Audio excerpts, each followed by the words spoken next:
दोस्तों, कैसे हैं आप सभी? आई होप कि आप सभी बहुत अच्छे होंगे और अपनी तैयारी बहुत अच्छे तरह से कर रहे होंगे। तो दोस्तों, मैं काजल स्वागत करती हूँ आप सभी का जज्बा क्लासेस में।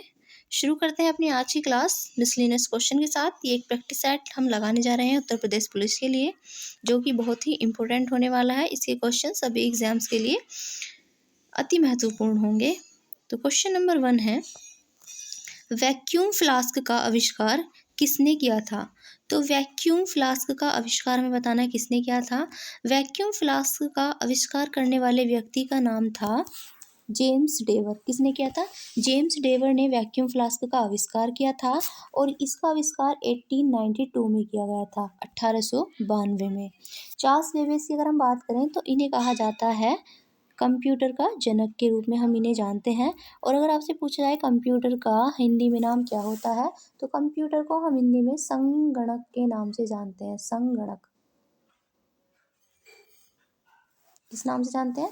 कंप्यूटर को हम हिंदी में कहते हैं संगणक। ठीक है, चलिए नेक्स्ट क्वेश्चन। नेक्स्ट है, मायोपिया आँखों का दोष है जिसे डैश भी कहा जाता है। तो मायोपिया जो है ये आँखों का दोष होता है और मायोपिया की अगर हम बात करें तो इसे निकट दृष्टि दोष कहा जाता है। तो मायोपिया को कहा जाता है निकट दृष्टि दोष। और निकट दृष्टि दोष में हमें निकट की वस्तुएं एकदम साफ दिखाई देती हैं, लेकिन हमें दूर की वस्तुएं साफ नहीं दिखाई देती हैं। जब हमें निकट दृष्टि दोष होता है तो उसके लिए हम अवतल लेंस का प्रयोग करते हैं। किसके लिए? जब निकट दृष्टि दोष होता है तो हमें निकट का तो क्लियर दिखाई देता है, तो उसके लिए हम अवतल लेंस का प्रयोग करते हैं और ये होता है अवतल लेंस। ठीक है, अगर हम बात करें दूरदृष्टि दोष का, तो दूरदृष्टि दोष में हमें दूर की वस्तु साफ दिखाई देती हैं और इसके लिए हम उत्तल लेंस का प्रयोग करते हैं। रतौंधी की अगर बात करें तो रतौंधी ये विटामिन ए की कमी से होने वाला रोग है। नेक्स्ट क्वेश्चन, हरित क्रांति के जनक के रूप में किसे जाना जाता है, हमें ये बताना है। तो हरित क्रांति के जनक के रूप में जाना जाता है डॉक्टर N.E. बोरलॉग को। किसे जाना जाता है? Doctor N.E. बोरलॉग, जिन्हें हम डॉक्टर नॉर्मन बोरलॉग कहते हैं। इनका पूरा नाम क्या है? डॉक्टर नॉर्मन बोरलॉग को जाना जाता है हरित क्रांति के जनक के रूप में। और अगर हम बात करें भारत में हरित क्रांति के रूप में किसे जाना जाता है, तो डॉक्टर स्वामीनाथन को। किसको? डॉक्टर स्वामीनाथन को भारत में जाना जाता है। डॉक्टर स्वामीनाथन को जाना जाता है भारत में किस रूप में जाना जाता है? हरित क्रांति के जनक के रूप में।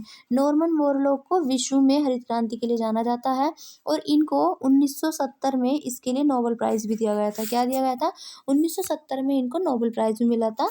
किनको? नॉर्मन बोरलॉग को। नेक्स्ट क्वेश्चन है, पैंथेरा टिग्रिस का वैज्ञानिक नाम है। तो हमें बताना है पैंथेरा टिग्रिस जो है ये किसका वैज्ञानिक नाम है।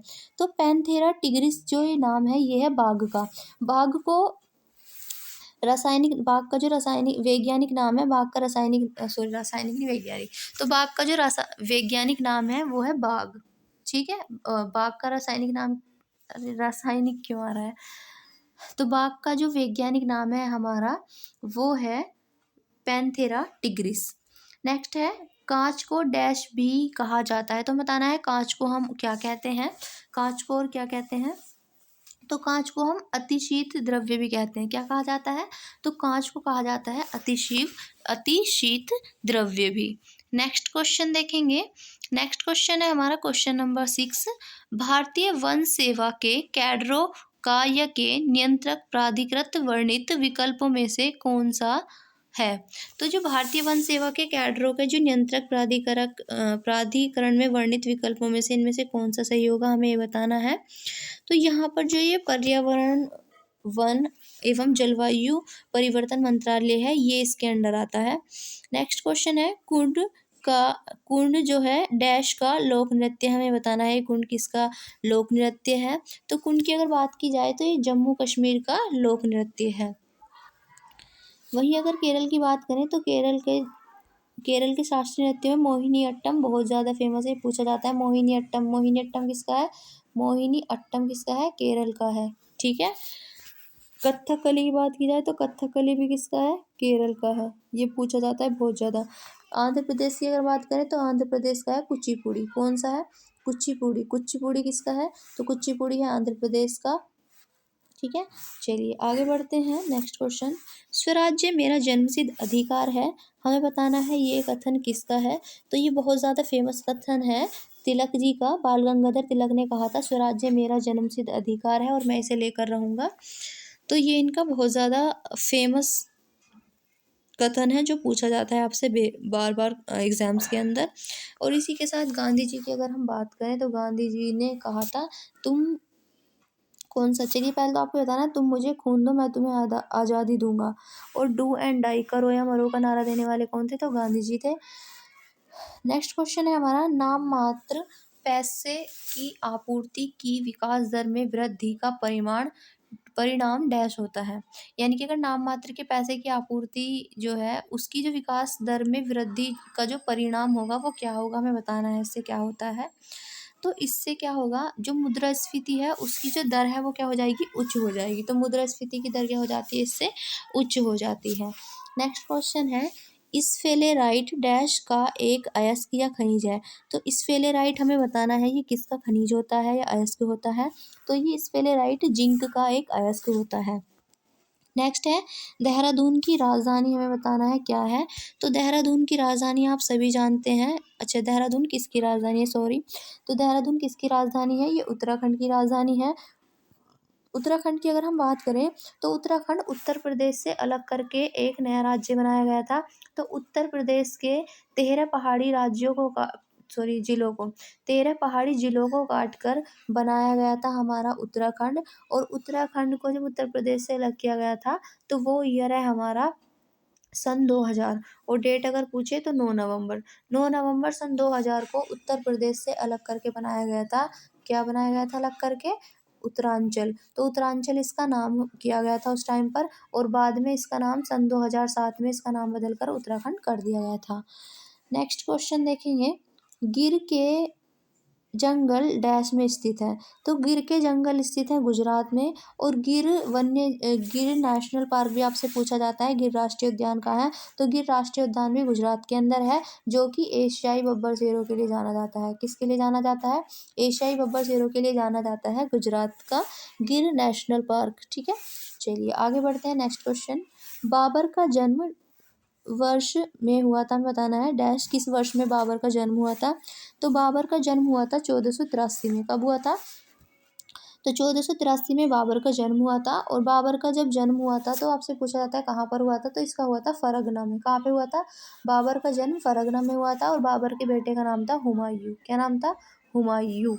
और बाबर को बाबर बहुत ही कम उम्र में 11 वर्ष की उम्र में ही क्या हो गए थे, इनके पिता की मृत्यु हो गई थी। और उसके बाद फिर फरगना का शासक कौन बना था, बाबर बना था। नेक्स्ट क्वेश्चन देखेंगे, बंगाल के प्रथम गवर्नर जनरल हमें बताना है कौन थे। तो बंगाल के प्रथम गवर्नर जनरल थे हमारे वॉरेन हेस्टिंग्स। तो वॉरेन हेस्टिंग्स को 1773 के रेगुलेटिंग एक्ट के द्वारा क्या बनाया गया था। तो 1773 रेगुलेटिंग एक्ट के द्वारा वॉरेन हेस्टिंग्स को बंगाल का प्रथम गवर्नर जनरल बनाया गया था। इससे पहले ही गवर्नर थे।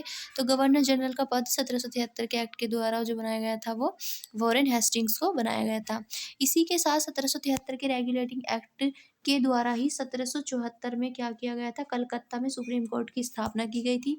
और इसके सुप्रीम कोर्ट के जो पहले चीफ जस्टिस बनाए गए थे उनका नाम था सर एलिजा इम्पे। क्या नाम था, एलिजा इम्पे। नेक्स्ट क्वेश्चन हमें बताना है, भीम का मालिक निम्न में से कौन है। तो भीम ऐप के बारे में आप सभी जानते हैं। भीम एक क्या है, एक पेमेंट ऐप है जो यूपीआई के थ्रू पेमेंट करता है। तो पहले तो आप जानिए यूपीआई की फुल फॉर्म क्या होती है। तो यूपीआई की फुल फॉर्म होती है यूनिफाइड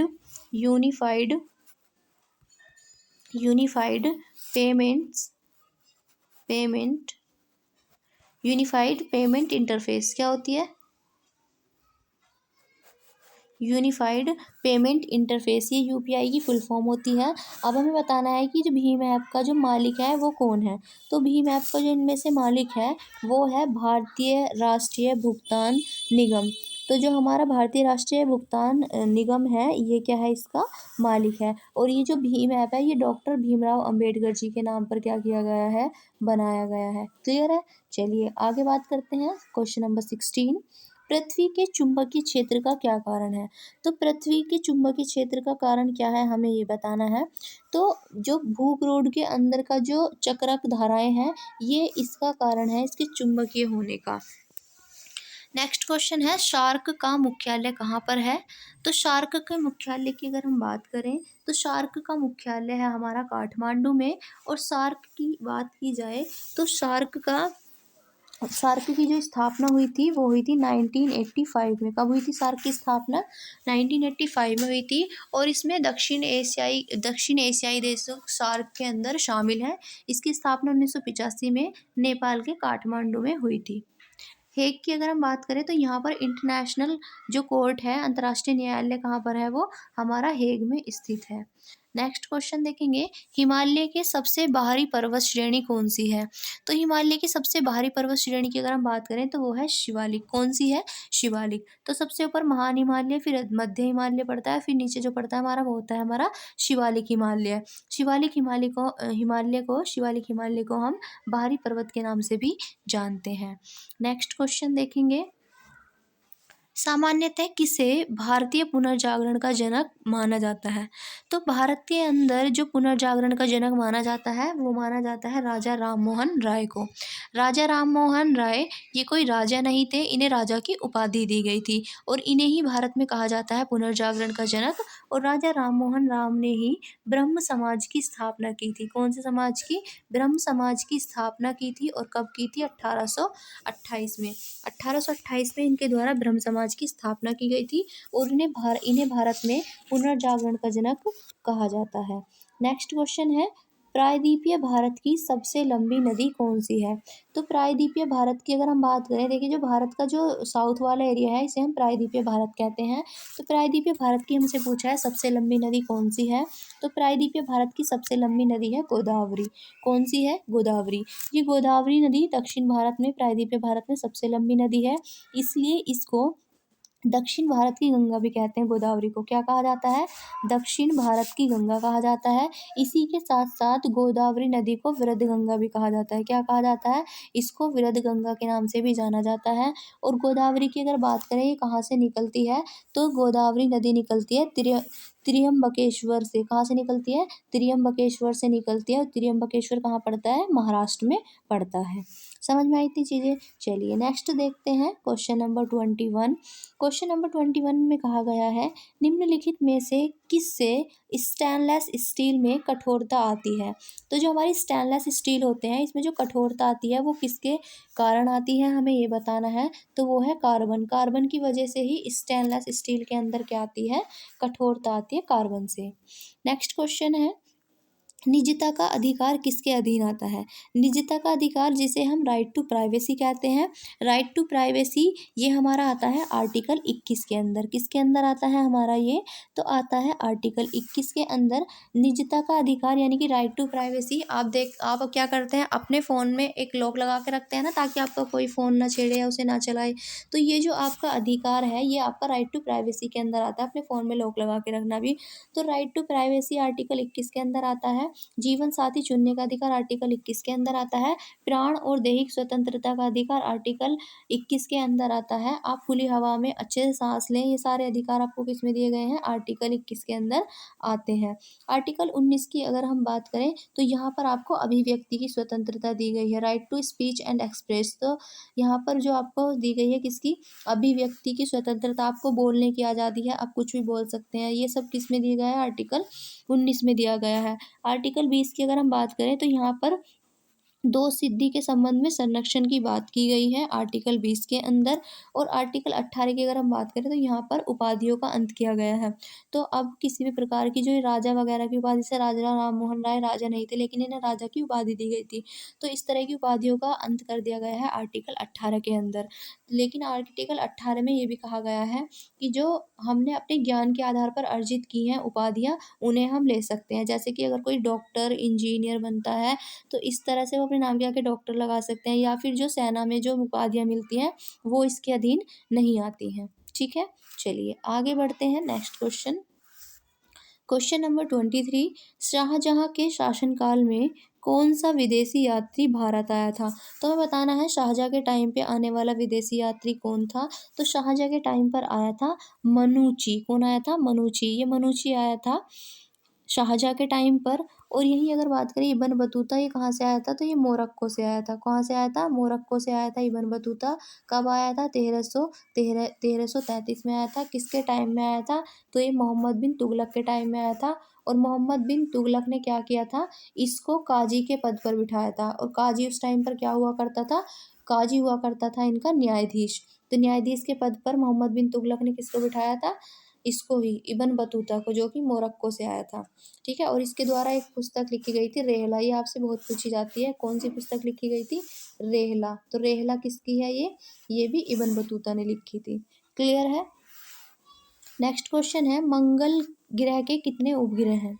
तो मंगल की अगर हम बात करें तो मंगल के 2 उपग्रह हैं। एक है फोबोस फोबोस और एक है हमारा डिमोस। फोबोस और डिमोस। तो फोबोस और डिमोस ये मंगल के 2 उपग्रह हैं। मंगल की अगर हम बात करें तो मंगल को हम लाल ग्रह के नाम से जानते हैं। किसके नाम से? लाल ग्रह के नाम से जानते हैं, क्योंकि इस पर आयरन ऑक्साइड की अधिकता पाई जाती है। किसकी अधिकता पाई जाती है? आयरन ऑक्साइड की अधिकता पाई जाती है, इसलिए इसको हम लाल ग्रह के नाम से भी जानते हैं। और इसके फोबोस और डिमोस 2 उपग्रह होते हैं। और जो डिमोस है ये सौरमंडल का सबसे छोटा उपग्रह है। समझ में आया? चलिए आगे बढ़ते हैं। क्वेश्चन नंबर 25, निम्न में से किस संविधान संशोधन अधिनियम से संविधान में मौलिक कर्तव्यों को शामिल किया गया था? तो संविधान में अगर हम बात करें मौलिक कर्तव्यों की, तो मौलिक कर्तव्य संविधान के भाग 4A में शामिल है। किस में है? भाग 4A में मौलिक कर्तव्य शामिल है।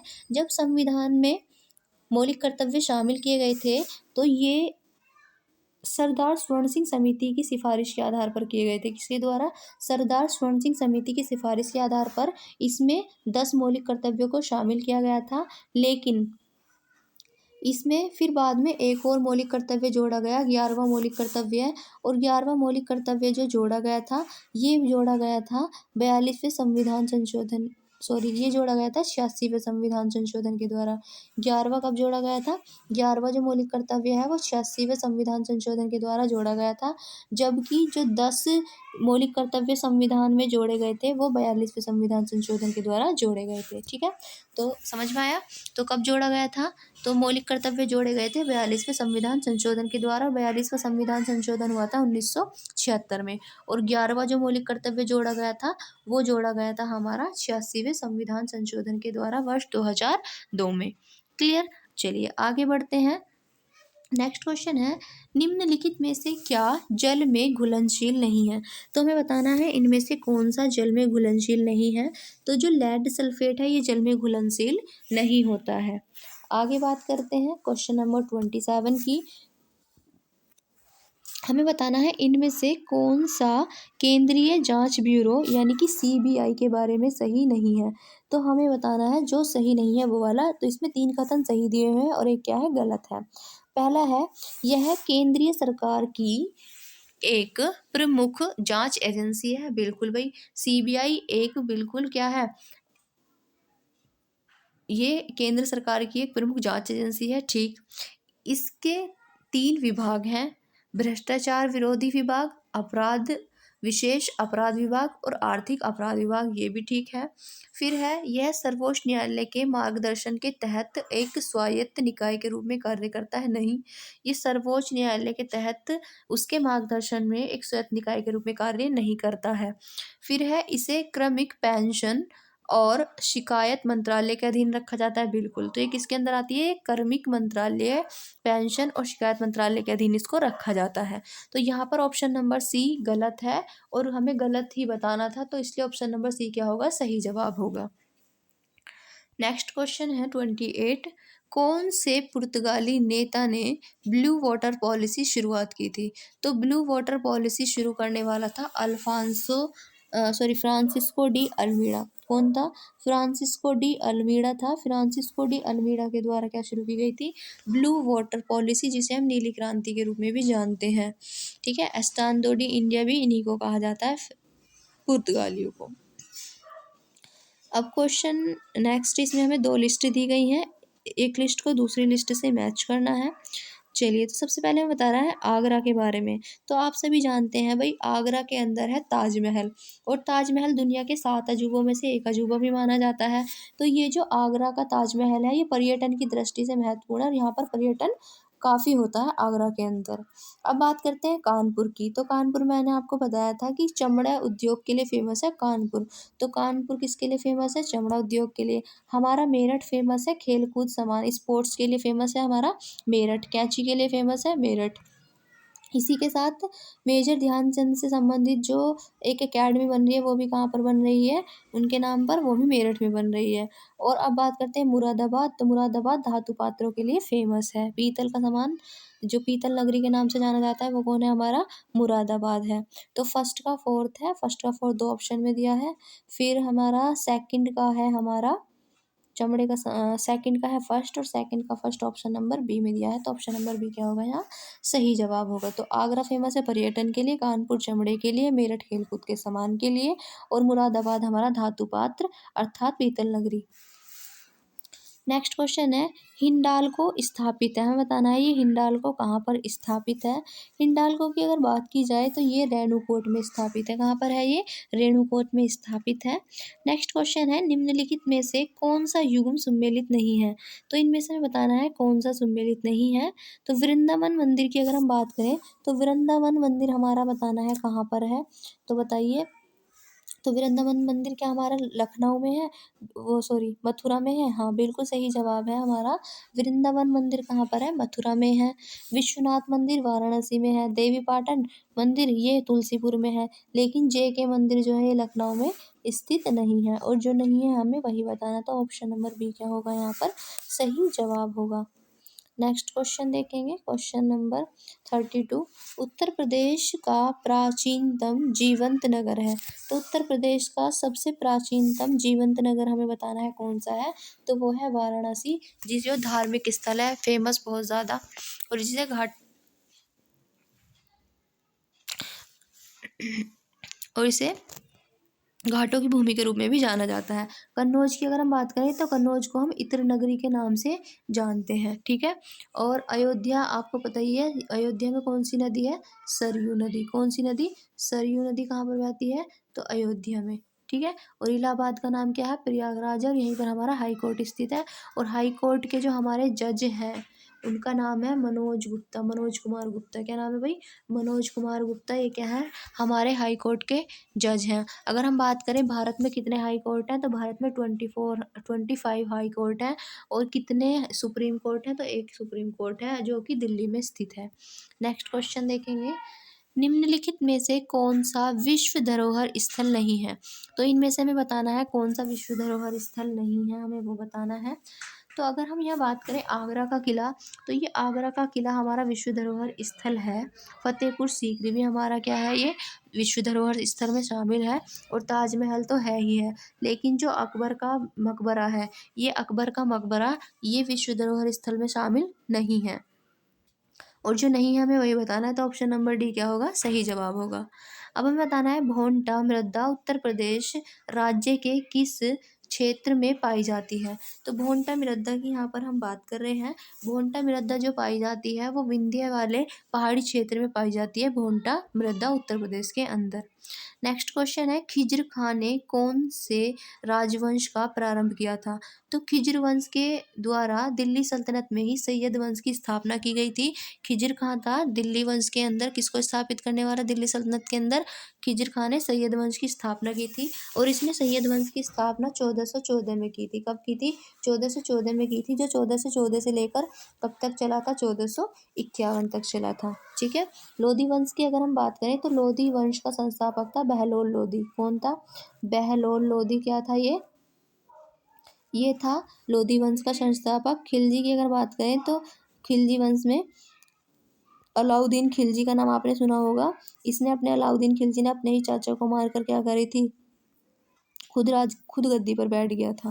नेक्स्ट क्वेश्चन देखेंगे, पानी के अंदर वायु का बुलबुला डैश की तरह कार्य करता है। तो पानी के अंदर जो वायु का बुलबुला है हमें बताना है वो किस तरह से कार्य करता है।